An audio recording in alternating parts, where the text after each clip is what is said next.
Hello everybody and welcome back to my channel. My name is Cynthia from Very Cherry Cakes, and today I want to teach you a few of the basics on what it is you can add or take out from a box cake mix recipe to make it better or doctor it up. So today I do have a strawberry box cake mix, and I will show you a few of the things that I have added and a few of the things that you can add besides the things that I have here, so that you can make it a lot better and a lot tastier for you.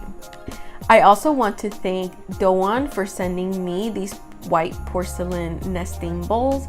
As many of you know, I have recently moved to a studio apartment and there's barely enough space, which is why I'm filming where I sleep, which is right next to the kitchen that I have.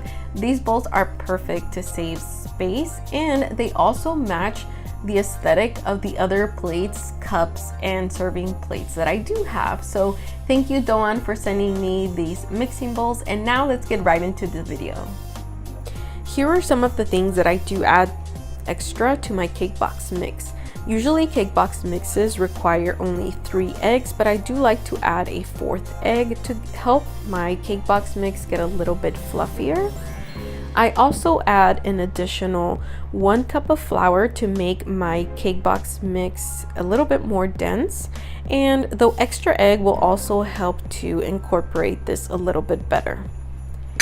Over here I also have a 1 box of instant pudding mix.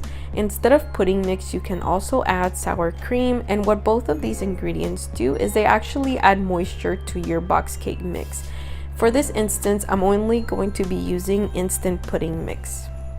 And here I have a mixture of 1 cup of whole milk. I have ½ a cup of vegetable oil. You can also substitute the oil for butter. And I did go ahead and substitute the milk instead of using just water in this recipe.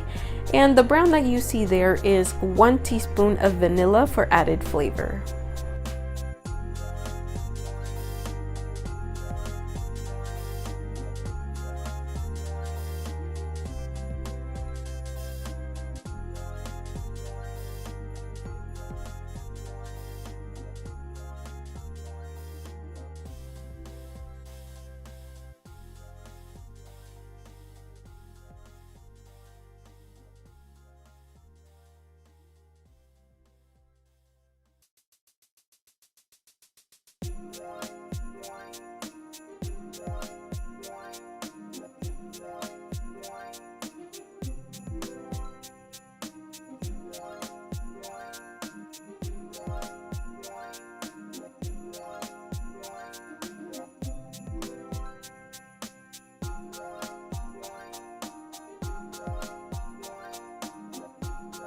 Now that I have all my dry ingredients mixed together, I'm going to go ahead and transfer them into a bigger mixing bowl.